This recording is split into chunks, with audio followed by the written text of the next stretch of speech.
হ্যাঁ বন্ধুরা, এই আমার ঠাকুরকে সন্ধে দিলাম। সেই রবিবার দিন যে পড়েছিলাম সে পর থেকে আর কাজ যেতে পারছি না। ঠাকুর নিয়েই বাড়ি থাকলে ঠাকুর পুজোটা ভালো দেওয়া হয়। কি করব, ঠাকুরকে না একটা কথাই বলি, কষ্ট তো জীবনে দিয়েছো অনেক, আর কত দেবে, দাও। আর বিশেষ কথা হচ্ছে আমার মা বাবার আশীর্বাদ আছে আমার উপরে প্রচুর। আমার আমি যে মা বাবার পেটে জন্ম নিয়েছি, এরকম মা বাবা যেন সবার ঘরে ঘরে হয়। আর এরকম মা বাবা যদি মানুষ জন্ম নিতে হয়, আমার ওরকম মা বাবার পেটেই যেন আমি জন্ম নিতে পারি, ওদের ঘরেই যেন আসতে পারি। কেন বলছি, আমার মা বাবার মতন মা বাবা হয় না।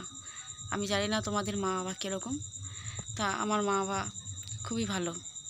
ওরা মানে এমনই, তোমার মনের ইচ্ছা তুমি যদি একবার বলো যে আমি এটা করব, এটাই করবো, ওরা কোনো সময় বারণ করে না। তা খারাপটা কোনো সময় কোনো মা বাবারাই চায় না। তো মা বাবা যখন অসহায় হয়ে যায় না, তারা যখন মানে ছোটোবেলায় আমাদের যেভাবে মানুষ করেছে, সেই কথাগুলো যদি আমরা মনে রাখি, তাহলে তাদের কিন্তু কষ্টটা না দেওয়াই উচিত। তারা তখন তাদের কথা ভাবতো না, শুধু আমাদের কথাই ভাবতো। আমরা 4 ভাই বোন ছিলাম, 4 ভাই বোনের মধ্যে আমিই বড়। আমি একটু পড়াশোনা করতে পারিনি। কি করে করব? ছোট ছোট ভাই বোন, তাদেরকে ধরতে হবে, মানুষ করতে হবে।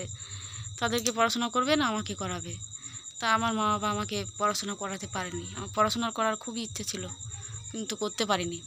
এই কপালে যদি না থাকে, আমার জীবনটাই এরকম। আমার জীবনে আমি কি পেয়েছি আর কি পাবো জানি না, শুধু মা বাবার আশীর্বাদ আমার মাথায় আছে, তাই আমি এখনও বেঁচে আছি। আর এই বেঁচে থাকাটাই আমি মনে করি খুবই লাকি। বেঁচে থাকা, সবাই তো বেঁচে থাকতেও পারে না, কত লোকের কত কিছু হয়ে মরে যায়। আমারও অনেক ফাড়া গেছে জীবনে, তা ফাড়াটা গিয়েও মা বাবার আশীর্বাদ আছে বলে এখনও বেঁচে আছি। আজকে আমার মা বাবা পুরো অসহায় হয়ে গেছে, ছেলে মেয়ে বিয়ে হয়ে গেছে, বয়স হয়ে গেলে মা বাবা অসহায় হয়ে যায়।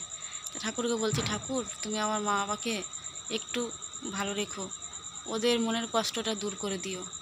আমি তো সবসময় প্রার্থনা করি আমার মা বাবা ভাই বোন যে যেখানে আছে, আত্মীয় স্বজন বন্ধু বান্ধব সবাই যেন ভালো থাকে, সবার জীবনে দুঃখ দূর করে দাও।